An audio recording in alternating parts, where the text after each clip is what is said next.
Hello, welcome to Rando Tech Info and our comprehensive review of the Google Pixel. Oh, hey, future self, how are you?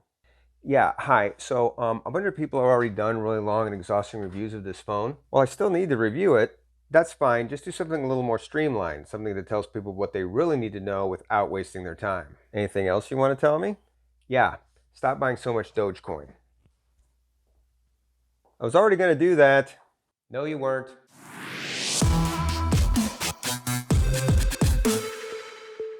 Hello, welcome to Rando Tech Info and our review of the Google Pixel 6 Pro. And to be respectful of your time, we aren't going to waste it by spending 10 minutes talking about things like the quality of the screen, speakers, or daylight photography because this is a flagship phone and you should expect those things to be good. And the Pixel 6 Pro checks all those flagship boxes just fine. This review is going to focus on the things you really need to know about the 6 Pro, the kind of things that separate it or make it unique when compared to other flagship phones, so you can decide if this is the flagship for you. And since this is a Google phone, let's go ahead and start with the software. The Pixel is running Google's custom version of Android 12, what they call Material U.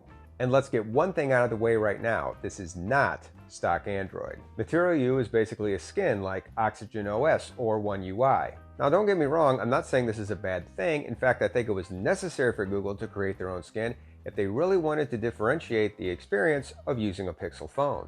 I have actually really liked using Material U, the way it handles color coordinating your accent colors and widgets based on the color palette of your wallpaper makes for a very intentional and cohesive feeling experience. Menus are intuitive and easy to navigate, and my mid-40s eyeballs appreciate the easy-to-read nature of the UI elements, especially when compared to something like Samsung's One UI, which feels much more utilitarian.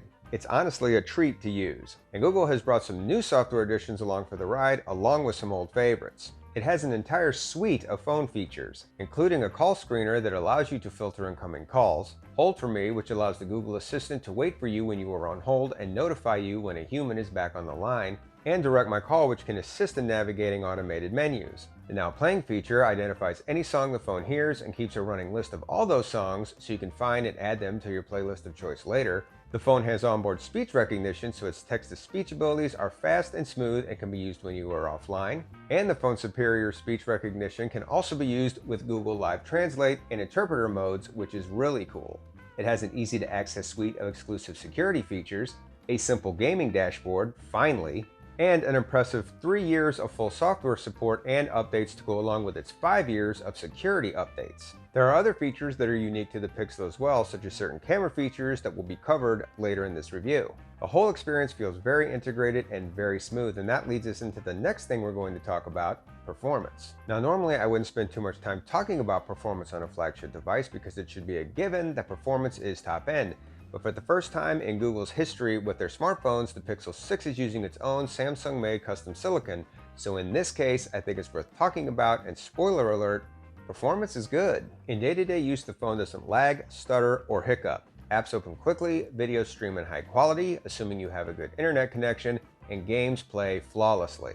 I have been playing my fair share of PUBG, Wild Rift, and Legends of Runeterra, and I have to say, playing on high settings, I don't think I've noticed a single frame drop. In fact, in my day-to-day use, the phone really hasn't struggled with anything I've thrown at it. The only performance issues I've run into of any kind is I've had a couple of apps shut down on me unexpectedly a couple of times, and sometimes when I use the Google Messages app, the text type box doesn't always show up after I add an attachment. These are pretty minor issues for any new phone, and like all other new phones these days, I'm pretty sure they will be addressed in a future software update. So bottom line, if you're worried about the performance of this phone because some other review mentioned a benchmark score that wasn't industry leading or a dropped frame in Genshin Impact, I can tell you performance on the Pixel 6 Pro for me has been A+. The next thing you need to know about the Pixel 6 Pro is, of course, cameras. Google finally put some good camera sensors into its phones to complement its amazing computational photography software, and as you might be able to guess, the results are quite good.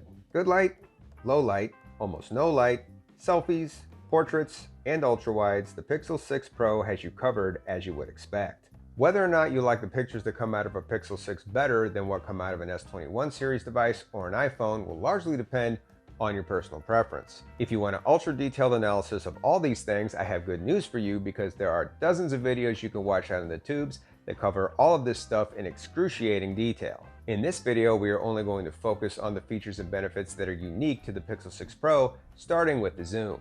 The 4x optical zoom on the Pixel 6 Pro is quite good, and honestly, it's the primary reason you might want to drop the extra coin on this phone over the base Pixel 6. Digitally, the camera can zoom up to 20 times, with most shots saying Instagram worthy up to the 10 times mark. The phone also has some nifty special features such as Action Pan, which gives you speedy looking blurred backgrounds, and long exposure, which blurs the subject.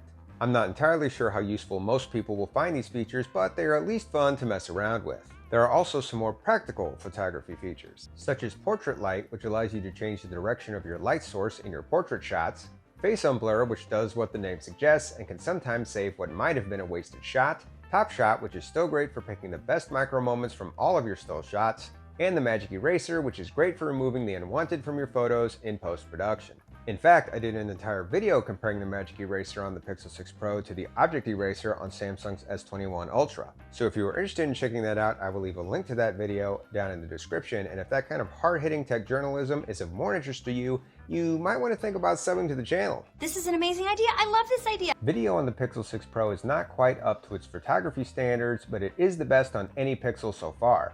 It does a good job in good lighting and has decent, if not quite perfect, consistency when switching between the lenses. Perhaps the most impressive thing about video on the Pixel 6 Pro is its sweet stabilization features, including Cinematic Pan, which has been great for my B-roll shots. It also has the standard slow motion and time-lapse modes you can sometimes find on other devices. For me, the biggest bummer about the cameras on the Pixel 6 series are its lack of Pro modes, like the ones you can find on the likes of the S21 series and the Sony Xperias, which really allow you to fine-tune your shots. Although the Pixel 6 does have an exposure and temperature slider, which is actually better than nothing.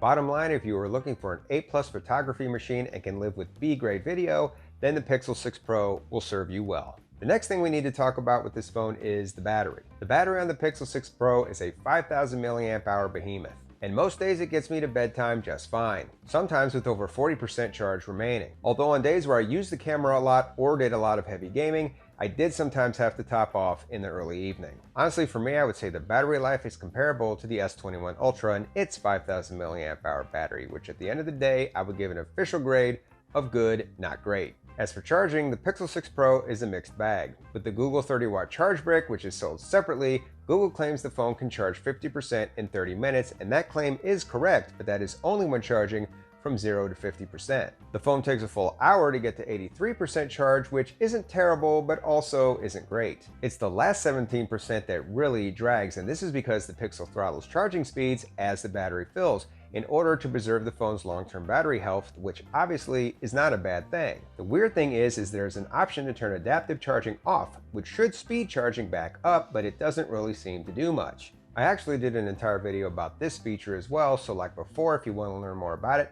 I will leave a link down in the description. Well, you're a busy man. Now let's talk about the Pixel 6 Pro's build. Now normally you would expect build quality on a flagship device to be good, however unfortunately with the Pixel series that has not always been the case. Fortunately, build quality on this Pixel is quite good. It feels heavy in the good premium way, it has the clickiest buttons I have ever seen or heard on a phone.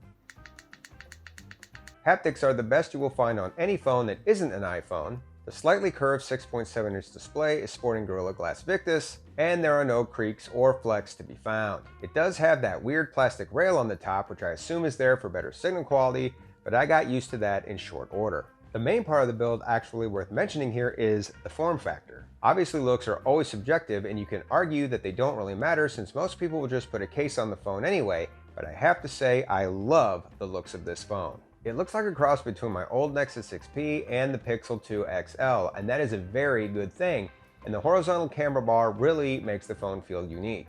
Your techie friends will ask you about it. The only thing about the hardware on the Pixel 6 Pro that I don't really like is the fingerprint sensor. In its defense, it has never actually failed to let me into the phone, but the speed at which it completes this task is less than consistent, which is made more annoying by the fact that there is no face unlock option on this phone of any kind. Last but not least, let's talk price. The Pixel 6 Pro is being sold right now for $899, and while that is certainly not cheap, it is definitely reasonable when compared to other flagship phones. It's $100 cheaper than an iPhone 13 Pro or S21 Plus, It's $200 cheaper than a Pro Max, and it's $300 cheaper than an S21 Ultra, at least when those phones aren't on sale. It's also cheaper than the top offerings from Sony and OnePlus. What actually hurts this phone's value proposition is the base Pixel 6. The standard Pixel 6 can be picked up right now for $599, and it provides a very similar experience to the Pro with only a few differences. Those features being a lack of a telephoto lens, 8 gigs of RAM instead of 12, a flat screen which is slightly smaller with slightly lower resolution and slightly slower refresh rate,